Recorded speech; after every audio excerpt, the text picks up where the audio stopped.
dado una relación constante entre el cuerpo y la mente, generalmente bifurcada, ¿cierto?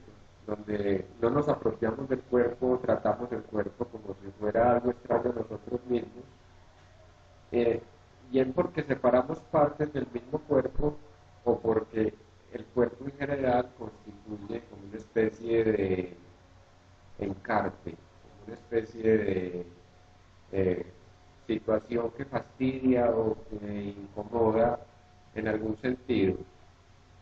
Bueno, también es que en Occidente nos han enseñado a separar la mente del cuerpo, pues la filosofía aquella cartiana de, de René Descartes, que separó la mente del cuerpo, por un lado, y por otro lado, el cristianismo, y especialmente el catolicismo, que nos enseñó que el cuerpo era falta de virtud, era eh, un arrastre hacia la perdición, el materialismo y las cosas mundanas, haciendo de la espiritualidad dizque una situación completamente trascendente, importante, que nos conectaba con la parte divina.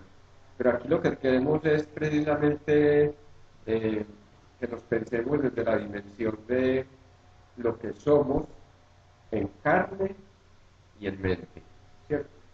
Soy carne y soy mente. Y en la medida que me consigo como unidad, entonces integro el cuerpo como parte de mi situación actual, pero también aprovecho todas las posibilidades que me genera eh, ese cuerpo. En un programa anterior planteábamos cómo esa relación cuerpo-mente parte de la idea que yo tengo del cuerpo. Si mi mente me dice de que ese cuerpo es algo negativo, es algo que debo de combatir en algún sentido, entonces aparece la sintomatología orgánica como una manifestación de aquello que el cuerpo quiere emerger. Esto por un lado, pero también por otro porque aquel, aquella degradación del cuerpo, esa concepción negativa del cuerpo, nos lleva a pensar que ese cuerpo puede ser objeto de maltrato y depósito de detritus. ¿Qué es detritus? Desperdicios. Lo que psicológicamente no asumimos, entonces lo enviamos al cuerpo y terminamos representando en alguna parte de ese cuerpo aquello que nos molesta o aquello que emocionalmente no podemos asumir. Estamos diciendo con esto que las emociones se encarnan. Cuando no las reconocemos como parte propia, eh, a- toman la forma de la carne y empiezan a estropearnos la vida, bien porque aparezcan en tres formas posibles: malformaciones en el cuerpo, pérdida de la función, por ejemplo, una gastritis o por ejemplo el metabolismo lento o un metabolismo también acelerado. Segundo, eh, bueno, disculpen, decía de tres posibilidades. Una es la, el cambio somático, el cambio corporal. Otra es la pérdida o disminución de la función y otra es la agresión que le hago al cuerpo. ¿Cómo lo agrego? Con el uso y abuso de sustancias de cualquier índole. El uso y abuso de la comida, el uso y abuso del sueño, bien porque falta, bien porque eh, es desmedido, eh, el atropello físico contra el cuerpo, cuando le exijo al cuerpo que responda más allá de sus límites.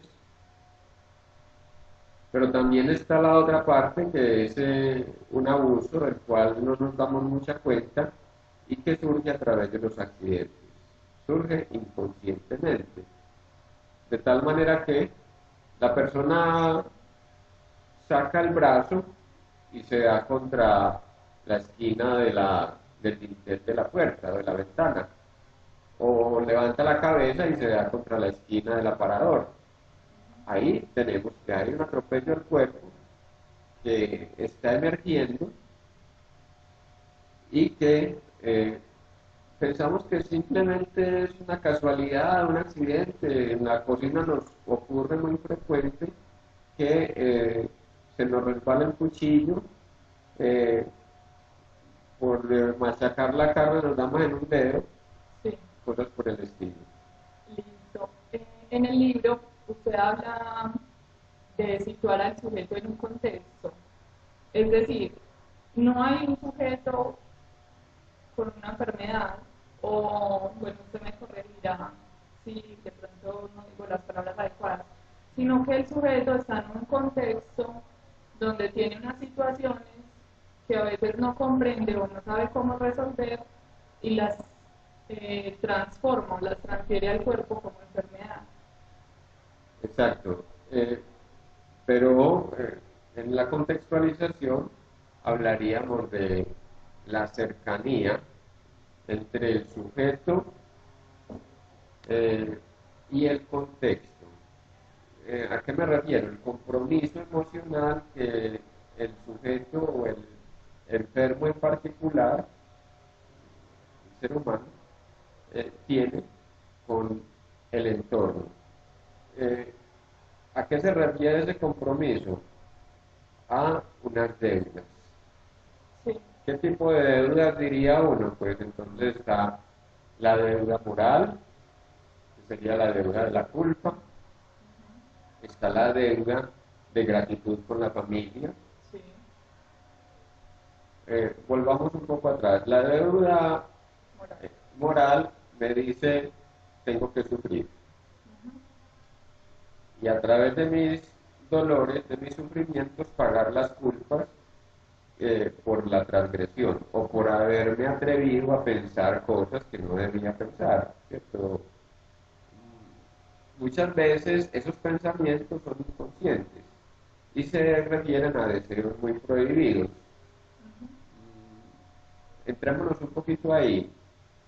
Uno se levanta cualquier día en la mañana y encuentra que no quiere levantarse. Está aletargado, como que los ánimos no se le prestan mucho. Sí, Y resulta de que no sabemos qué pasó en el sueño. Pero muchas veces eh, son relaciones, dijéramos, que repetimos en el sueño, relaciones con los demás de tipo agresivo.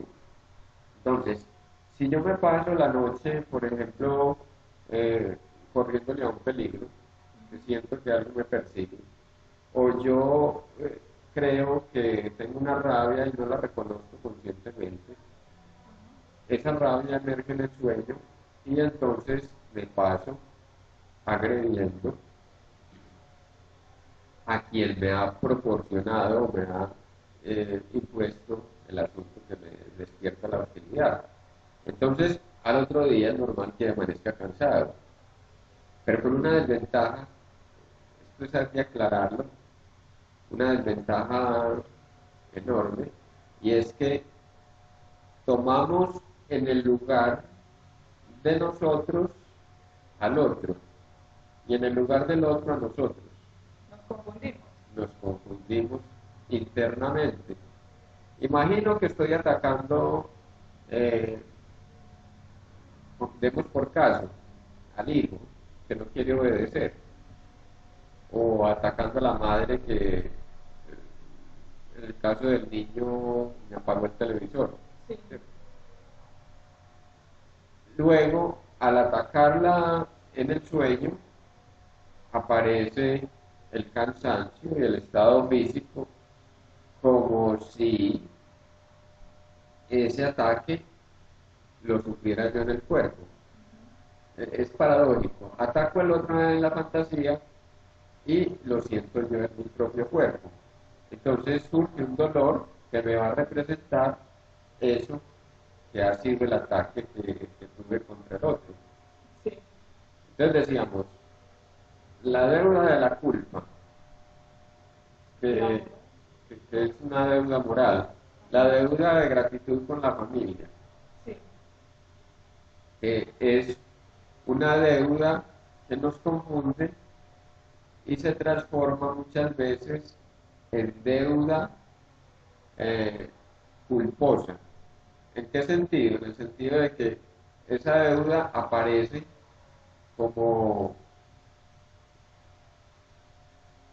yo tengo que compensar a mi familia, yo tengo que compensar a mi mujer, a mi marido, porque he tenido contra él fantasías destructivas, pero sobre todo porque yo debería de estar muy agradecido, no debería de tener o sentir rabia contra él o contra ella. pero entonces ahí también se confunde uno la confusión conmigo y el otro. Entonces también es una culpabilidad conmigo mismo. ¿Sí me hago entender? Culpabilidad consigo mismo, ¿en qué sentido? Si siento mal por haber tenido un pensamiento contra mi marido, por ejemplo, quiere decir que ese pensamiento también lo tengo yo hacia mí. Muy bien. Es maravilloso porque finalmente lo que atacamos en el otro es una parte que todavía no reconocemos de nosotros mismos. Sí, Entonces yo ataco al otro porque es egoísta.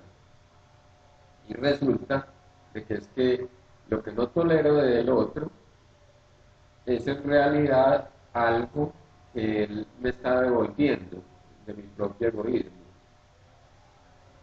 Hablemos de tres posiciones, ¿cierto?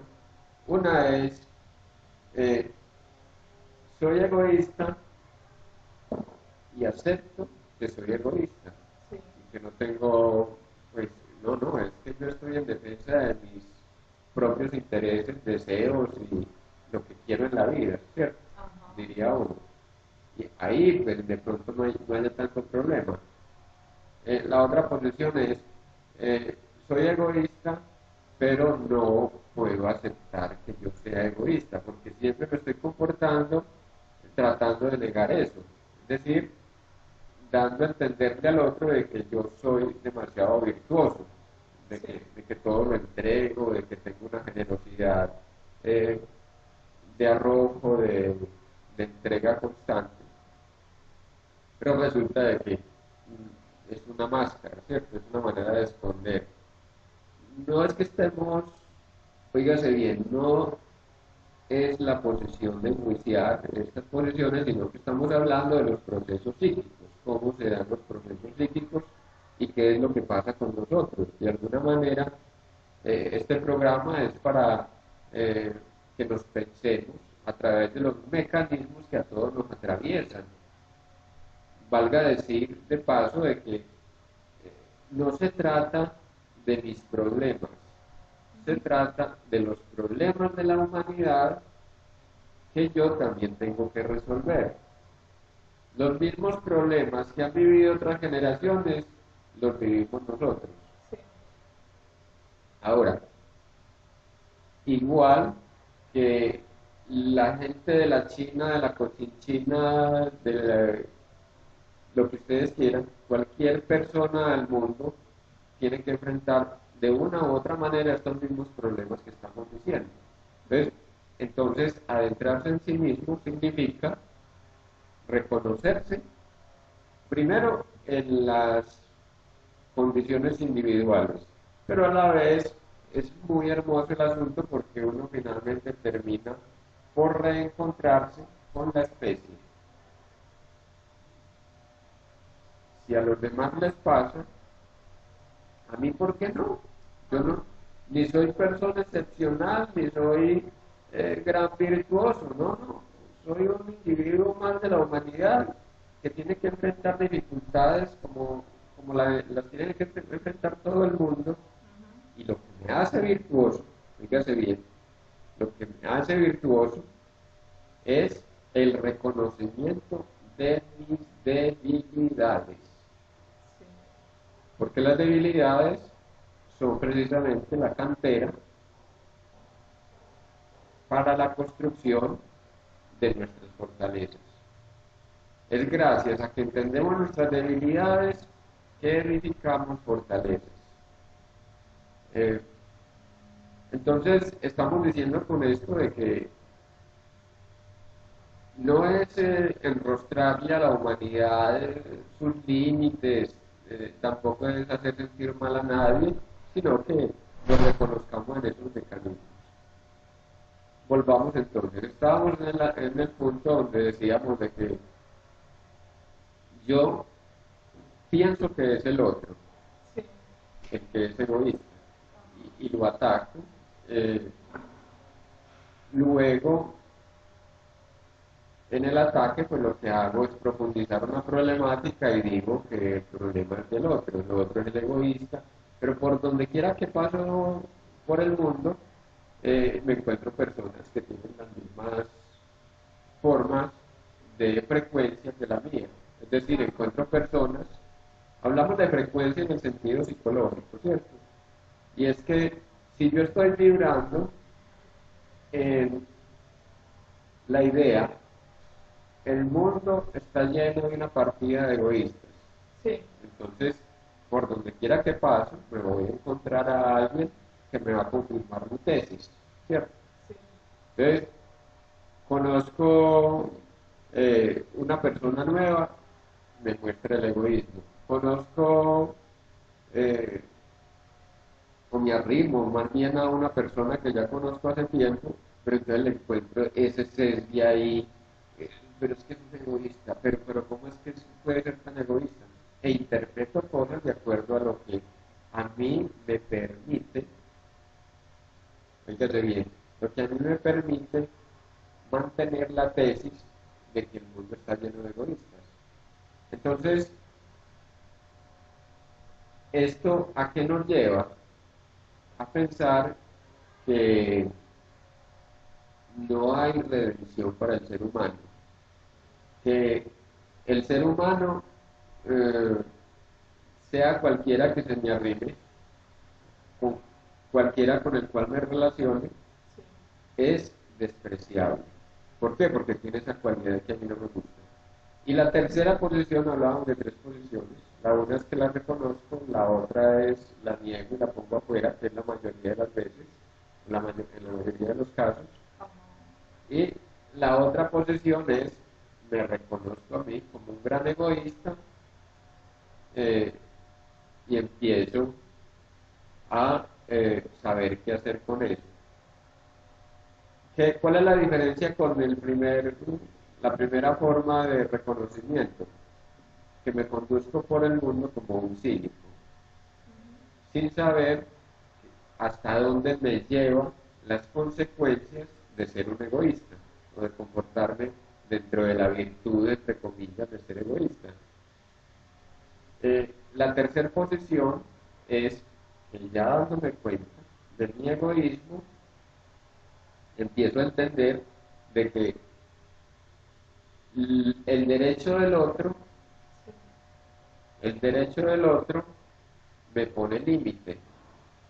Y no es pasando por encima del otro ni llevándome al otro por delante, que entonces voy a construirme un mundo de reconocimiento y de crecimiento interior. La primera posición de me reconozco como un egoísta es que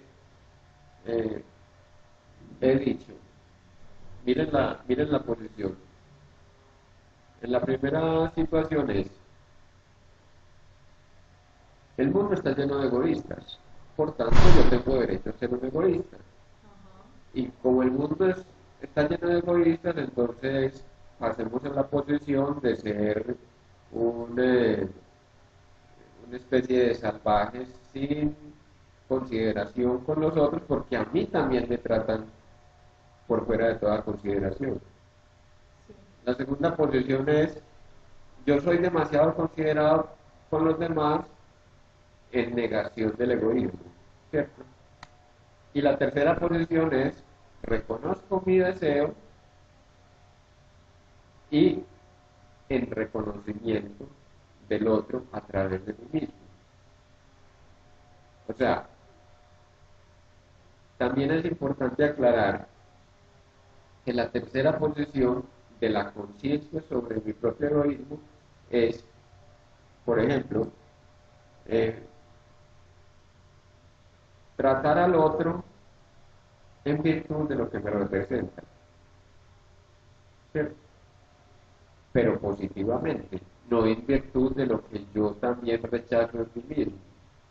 ¿Y cómo sería ese positivamente?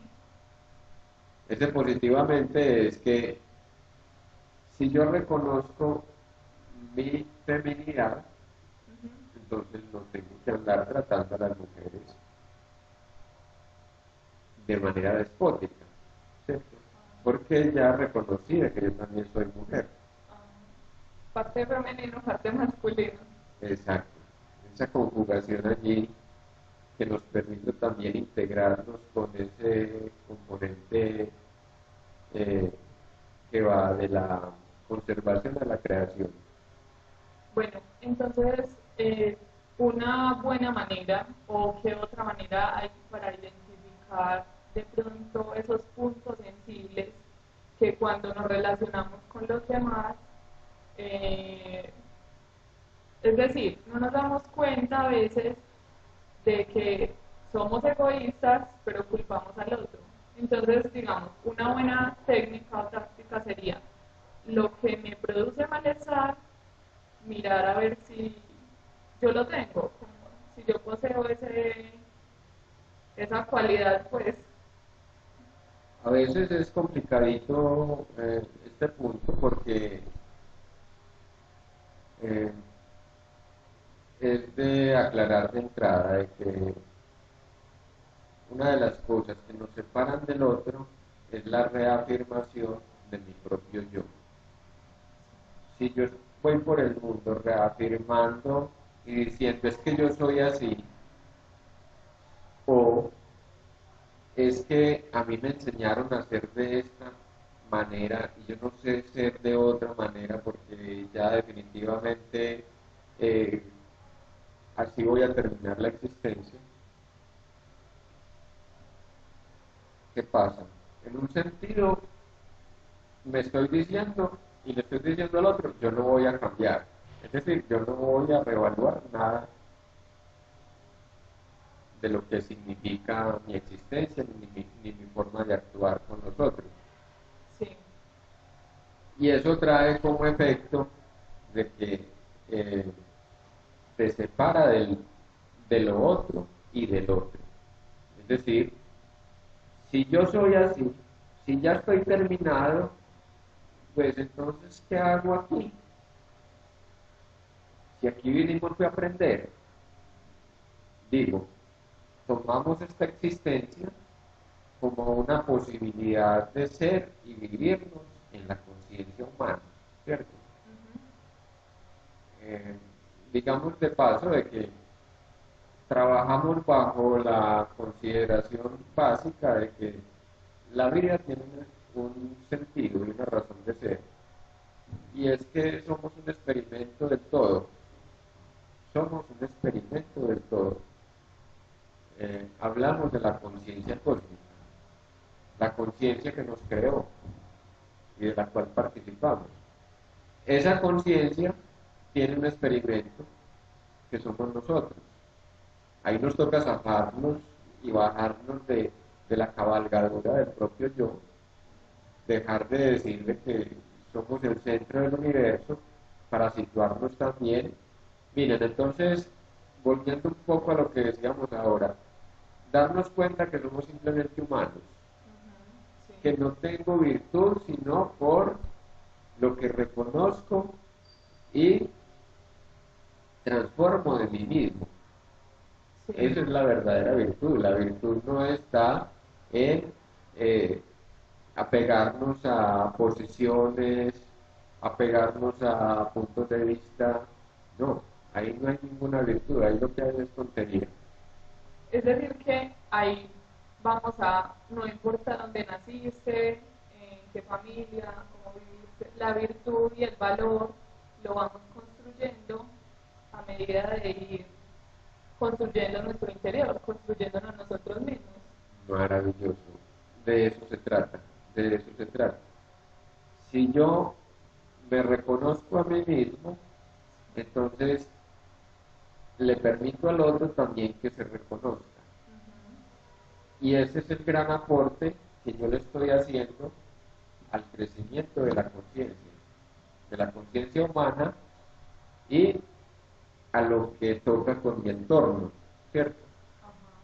Eh, porque es que hay otra parte también, y es que vivimos en la sociedad capitalista de sálvese quien pueda, ¿cierto? Y ese sálvese quien pueda es porque también implica una ideología que le precede y es que aplicamos sin saberlo eh, aquella expresión de la filosofía clásica, que el hombre es un lobo para el hombre, ¿cierto? Es lo que nos plantea pues la posición capitalista, Sí. donde si, si yo no me llevo al otro por delante, el otro me lleva a mí por delante. Y se trata de liberarnos de esas ideologías, de esas concepciones que son absurdas. Como lo que decían las abuelas o mi abuela, el vivo vive del bobo. Y eso es muy propio del antioqueño, Sí. muy propio del antioqueño, no es que yo no soy avispado. Yo siempre llevo la delantera, es que donde yo quiera que vaya, me la juego como sea para salirle adelante al otro. Y entonces creamos una sociedad de comerciantes donde no importa tanto el bienestar del otro, no importa tanto lo que yo contribuya con el desarrollo social, sino cómo le salgo adelante al semejante y le saco ventaja. ¿Cierto? Sacar ventaja significa siempre hacer del otro una posibilidad de negocio, utilizarlo para mis propósitos, eh, ponerlo como escaño para ascender, por ejemplo, el campo de la jerarquía empresarial, Sí. utilizarlo sexualmente, en fin. Tocando ese tema, se me ocurre pues el sistema que vivimos, el sistema económico, que es muchas horas por muchos, muchas horas y por un pago muy bajo, aprovecharme de la necesidad, entre comillas, del otro para cumplir mis objetivos. Exacto. Eh, en ese sentido, entonces, somos una mercancía que el asunto de el mercado empresarial maneja o sabe manejar muy bien eh, y que obviamente nos somete a las leyes del mercado, Sí. oferta y demanda. Si hay mucho desempleo, usted puede utilizar y abusar a Viviana, por ejemplo, o Abraham, nuestro conductor aquí del programa, lo puede utilizar obligándolo a que trabaje mediante el chantaje. Ah, es que si usted no trabaja las 10 horas, vendrá otra persona que sí y le paga los mismos 600.000 pesos. Habrá otra gente, y entonces habrá, porque tiene 3 niños para mantener, no, no, yo no voy a quedar sin empleo. Un momentico, me someto y me voy a someter mientras tanto. Y mientras tanto es que termina yéndosele 20 años porque necesitaba tiempo para levantar los hijos, etcétera. yo quisiera volver a un punto que decíamos ahora, ¿cierto? Sí. Y es, me reconozco como parte de la especie, eh, es decir, yo no soy un ser tan extraordinario, ni tengo virtudes tan eh, significativas como para eh, ser alguien que, que realmente merezca pues como un endiosamiento, un reconocimiento, sino es más que por la ilusión de mi propio yo que genera una cárcel, óigase bien, genera una cárcel de endiosamiento e idealización de mí mismo. Yo soy el guapo, es que a mí nadie me sale adelante, es que el que quiera salirme adelante yo me lo llevo por, bueno, cosas por el estilo. Eh,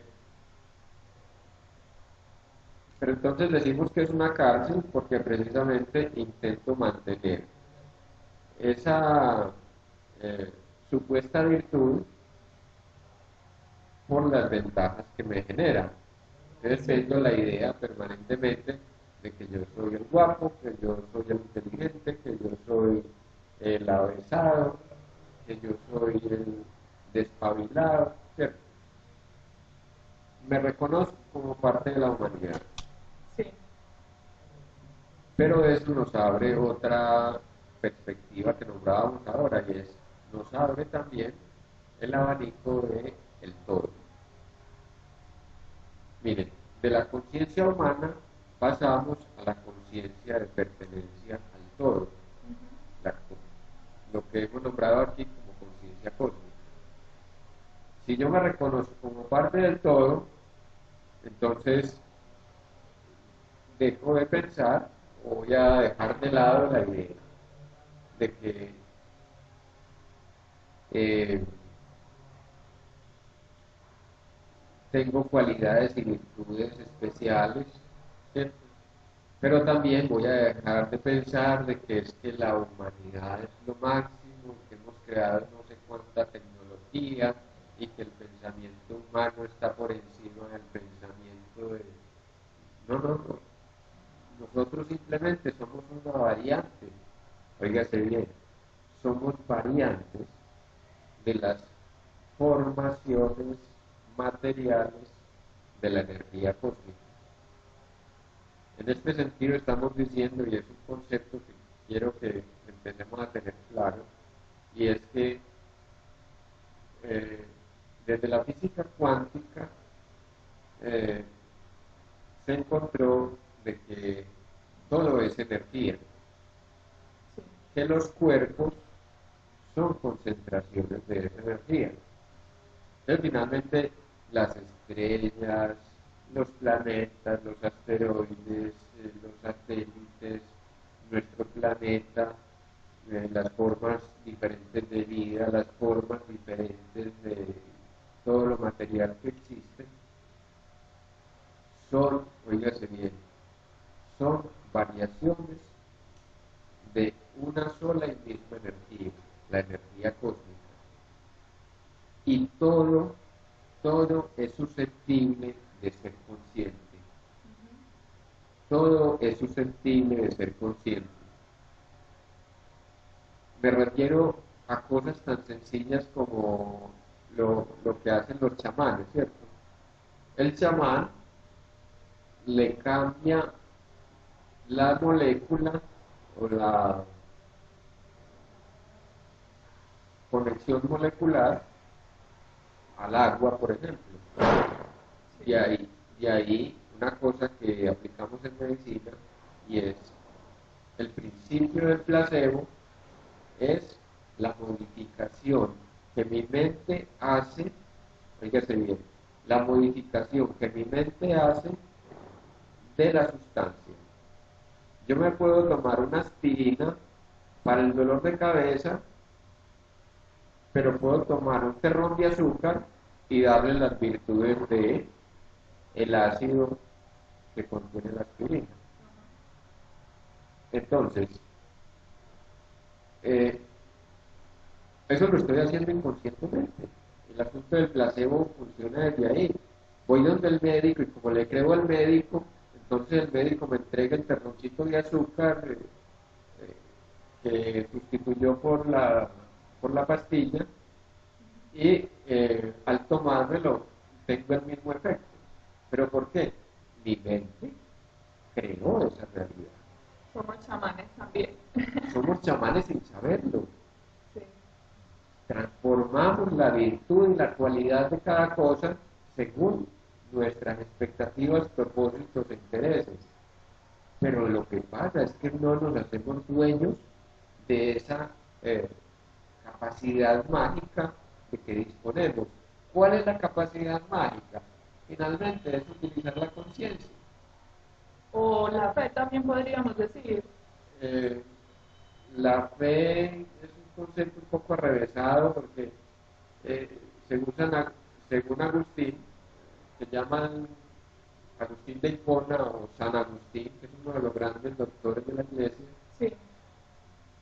la fe es la virtud de creer aunque sea absurdo, o precisamente porque es absurdo, yo creo. Y no, aquí se trata de que tengamos conocimiento de causa. El conocimiento de causa es, yo creo en lo que soy capaz porque ya he logrado cositas. Sí. Si yo creo este cuerpo, pongamos por caso, si yo creo este cuerpo, entonces yo puedo también cambiar eh, la condición del agua y ponerle cafeína por el simple propósito de pensar de que el agua tiene cafeína. Ujú. Lo digo en el sentido de la fe porque si el médico utiliza un terrón de azúcar y la persona cree que es aspirina y se lo toma, entonces también puede suceder el efecto contrario. Puedo tener, eh, no sé, algo muy bueno que puede ayudar a mi cuerpo a trabajar mejor o a, digamos, mitigar una enfermedad, pero si no creo en eso, tampoco sucederá nada. Pero entonces ahí eh, tenemos que hacer la diferenciación entre la conciencia de mí Sí. y la conciencia alienada. ¿Cierto? La conciencia alienada me hace creer que el poder está afuera. Ajá. La conciencia de sí me convence o estoy convencido que yo, en- como representación del todo, tengo la virtud que está en todos y cada uno de los elementos que componen este gran universo. Entonces, como representación del todo, yo también puedo desarrollar las cualidades que tiene cualquier cosa u objeto, sustancia que haya en este, eh, repito, grandioso universo. Sí. Entonces, miren que pasamos de la conciencia humana a la conciencia de ser conscientes. Ujú. Y esa conciencia de ser conscientes nos abre a la posibilidad de la magia. Y esa magia, estamos diciendo de que no se trata de la fe. Quitemos la palabra fe de la mitad, que finalmente es la convicción, es la convicción interior de que tengo la capacidad de crear mi propio universo. ¿Por qué tengo capacidad de crear mi propio universo? Ya me lo he demostrado. ¿Cómo me lo he demostrado? Nadie es más responsable de sí mismo que yo mismo. Yo creé todo lo que tengo. Así lo que haya creado sea estar tirado en la calle bajo el efecto del sacol. Si creé esa realidad, soy el único responsable. así puedo crear también la realidad de eh, ser un magnate, por ejemplo, en términos económicos. Entonces, en ese sentido, la fe vendría siendo como del exterior, mientras que la conciencia y creer en que yo soy el creador de mi universo viene desde mi interior. Exacto. Y es porque dos cositas que quiero subrayar. Una, me siento parte del todo, Sí, pero a la vez representante del todo. Y eso me permite reconocerme como energía. ¿Cuál es la cualidad de la energía? se transforma. La transformación. Ujú. Es maravillosa esa palabra que acabas de nombrar. La energía es susceptible de ser transformada. ¿Quién la transforma?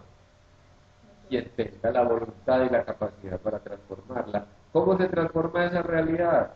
Según la idea que yo le quiera imprimir. Entonces estamos hablando ahí de una cuestión, que ya que tocas el asunto, estamos hablando ahí de una cuestión que es trascendente y tiene mucho que ver con el despertar de la conciencia. Sí, Y es que hay cuatro estados de la materia: sólido, líquido, gaseoso. sí, claro. Y tenemos el plasmático, el estado plasmático, o lo que llaman los orientales el prana. Sí, El prana es el estado de la materia que es energía. ¿Cuál es el que da principio a los sólidos, los líquidos y los gaseosos? el prana. El prana o el plasma que también nombrábamos así. Entonces, si yo aprendo a manejar la energía, entonces aprendo a crear mi propio mundo y a desarrollar eh, ese universo que he creado a partir de la utilización de la energía que a diario me está llegando. Que entre otras cosas, en este asunto de la nueva era, pues aparece eh, una posibilidad grandiosa y está lloviendo de manera constante plasma desde el centro de la galaxia, que nos llega a través del Sol. En otras palabras, la energía fotónica que nos llega del Sol, la energía fotónica es la energía luminosa que nos llega a través del Sol, Sí, es energía que podemos utilizar y transformar. Es lo que hacen las plantas, pero nosotros también tenemos la cualidad de tomar esa energía y convertirla en lo que nosotros queramos. ¿Qué quiero hacer con esa energía? Que tenemos un problema muy bravo porque nos está lloviendo cantidades enormes de energía plasmática y se está acumulando negativamente en algunos lugares de la Tierra donde han habido tragedias. sí,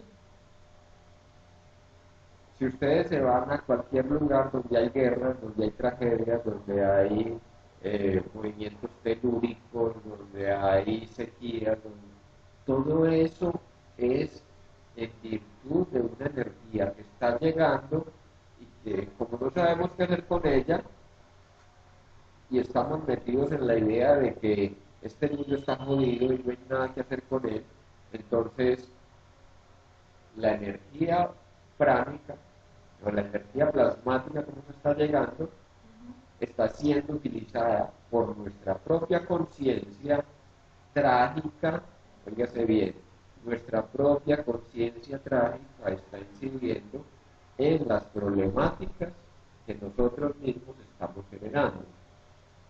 ¿Cómo cambiar y convertir esa energía pránica en una energía virtuosa? Siendo conscientes de que podemos hacer algo con esa energía y liberándonos de los medios de desinformación. Yo sé que este es un medio de información pero hemos de diferenciar los medios de desinformación de los medios de información. Los medios de información son los que te dan elementos para ayudarte a crecer. Los medios de desinformación son aquellos que son utilizados para manipular la opinión pública y meterte en el carril del pensamiento de que este mundo está jodido y que no hay nada que hacer. Que tenemos que dejar que el presidente le dé la gana, que tenemos que dejar que Bill Gates aporte los recursos para no sé qué ONG que queremos montar y pare de contar. O sea, son otros los que tienen la virtud. Nosotros no tenemos virtud alguna porque estamos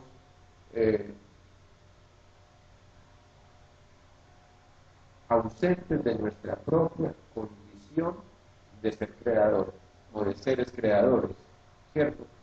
Cuando yo me hago consciente de mi ser creador, entonces asumo con responsabilidad de que espero del otro, óigase bien, asumo con responsabilidad que espero del otro que responda a mi vibración positiva. Sí. Solo si yo soy capaz de vibrar en mi condición de soy capaz, lo puedo lograr. Ya lo he hecho en otras ocasiones, solo bajo esa condición, entonces logro del otro una resonancia positiva.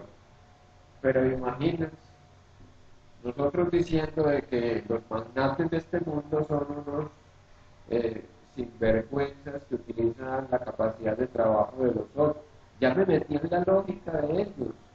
Y en la medida que despotrico de ellos, lo que hago es darles más fuerza en el sentido de lo negativo. Yo no estoy diciendo de que estos cínicos no existan. Sí. De hecho, pero podemos quitarles fuerza. Es que nosotros mismos somos los que le damos mayor poder a aquellos que nos someten. Nuestro tirano se alimenta de nuestros miedos. ¿Qué son nuestros miedos? Un desgaste de energía constante, porque me puede suceder que pierda el empleo, porque me puede suceder que maten a mi familia, porque me puede suceder que suceda una catástrofe, porque me puede suceder que se vaya al carajo el Estado, ¿cierto? Que entremos en un estado de desorden o anomia social, es decir, falta de norma. Esos miedos terminan siendo entonces grandes aliados, oígase bien, esos miedos son los grandes aliados de nuestros tiranos. ¿En qué sentido son aliados de los grandes tiranos? En el sentido de que nos desgastamos en los miedos. Pero resulta de que entre más miedos producimos, más nos bombardean con este mundo está lleno de inseguridades, este mundo está lleno de atracadores, no salga a la calle porque algo le puede pasar terrible, es que hay bandas en todos los barrios, y es verdad, estamos llenos de bandas, pero eso es un efecto, fíjate bien, eso es un efecto de una cárcel de 4 coordenadas. ¿Cuáles 4 coordenadas? Todo es posible. Es decir, es posible que haya ladrones, es posible que haya bandas, es posible que haya el paramilitar, eso lo sabemos. Pero yo me meto en esa lógica. Si es posible que haya ladrones, atracadores, bandas, etcétera, entonces algo me puede pasar. La otra parte, la coordenada de lo imposible. Es imposible que podamos superar la problemática social que tenemos. ¿cierto? Tercera coordenada. Esto pues sería objeto de un programa para adentrarnos en algunos aspectos que son muy importantes, pero digámoslo a manera de bosquejo. Tercera coordenada, la necesidad. Tengo que resolverlo. Entonces los periódicos nos bombardean con la idea de que incluso Luis Pérez sale a declarar abiertamente, fíjese bien, nuestro gobernador Sí. sale a declarar públicamente de que se dieron cuenta que la policía y los sistemas gubernamentales pueden controlar el nivel de formación de bandas, grupos delincuenciales, BACRI, etcétera, que han explosionado en nuestro departamento. Desde ese punto de vista, ¿cuál es la idea que terminamos teniendo nosotros de la realidad? Ah, no, no hay nada que hacer, lo imposible, la necesidad, hay que resolverlo. Y nos aferramos a la idea de cómo vamos a resolver eso. Y la cuarta coordenada es la coordenada de lo probable. Es decir, cuando todo es posible, cualquier cosa puede pasar. Si ya pasó una vez, entonces va a pasar otra vez, ¿cierto? Y eso que viene a retroalimentar, viene a retroalimentar lo posible. Sí. Si pasó una vez, entonces volverá a pasar. Y como no fuimos capaces en el pasado, entonces ahora tampoco vamos a ser capaces. ¿Qué pasa allí entonces? Cuando nosotros nos liberamos de la cárcel, de esas cuatro coordenadas, decimos, lo posible puede cambiar. Lo imposible cambia a partir de que yo cambio. Lo, lo que necesito, no lo necesito. Es decir, me desprendo de eso. No, que vamos a ir con las bandas paramilitares, que los BACRIM, que tal. No, no, soltémonos de eso. Yo no me sintonizo emocionalmente con las bandas. No tocan conmigo. ¿Por qué? Porque yo tengo la virtud de neutralizarme. Y estamos hablando entonces de un programa que estaremos haciendo próximamente y es cómo generar nuestra propia realidad. Cómo generar nuestra propia realidad desde una posición de reconocimiento del poder personal para la transformación de la realidad social. Es decir, tips de chamanismo, cómo protegernos frente a una realidad que nos amenaza. Y lo probable es que si sucedió una vez, yo tengo la virtud de cambiar eso. Pero entonces miren, me salí de las cuatro coordenadas, ¿sí? Me salí de esa cárcel que ya había armado y me sitúo dentro de la virtud de yo también soy conciencia y tengo los elementos tanto para protegerme como para sintonizarme con la realidad de una manera diferente. ¿Cómo me sintonizo con la realidad de una manera diferente? Neutralizo al enemigo. ¿Cómo lo neutralizo? Vuelvo y les digo, no se trata de maniatar a nadie, ni de andar armado contra el mundo. Se trata de bloquear la energía del otro. Bloquear la energía. Eso no es más que física cuántica aplicada. Despedimos el programa por hoy. Ahora,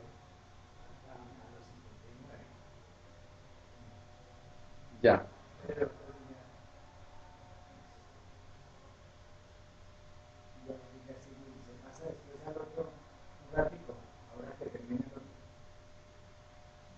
¿Seguimos ahí o...?